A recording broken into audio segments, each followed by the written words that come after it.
Gak pernah mau ganti casingnya.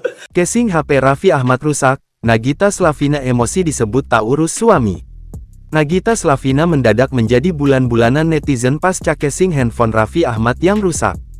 Mama Rafathar ini disebut tak mengurus suaminya, karena tak kunjung membelikan casing baru untuk Raffi Ahmad. Hingga Nagita Slavina mengungkap alasan mengapa Raffi Ahmad tak pernah mengganti casing handphonenya. Casingnya Raffi viral banget, Gi.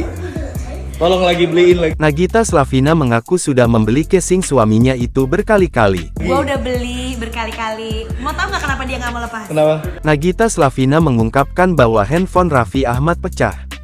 Hingga pecahannya itu sudah menempel di casing Raffi Ahmad. Karena di belakangnya itu pecah. Oh. Jadi tuh nempel di casingnya dia yang sekarang. Oke. Gitu loh. Bahkan Nagita Slavina mengaku sudah berkali-kali membeli casing handphone suaminya.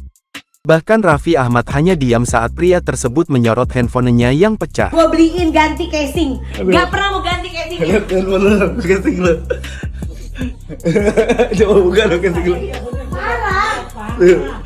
Oh, pecah. Nagita Slavina juga mengaku sudah berkali-kali membeli casing untuk suaminya. Jadi dalamnya tuh pecah. Kalau dibuka dia buyar belakangnya. Netizen marah-marah, kesannya lu nggak mau beliin. Buset, gue berkali-kali segala merek. Hah? 13.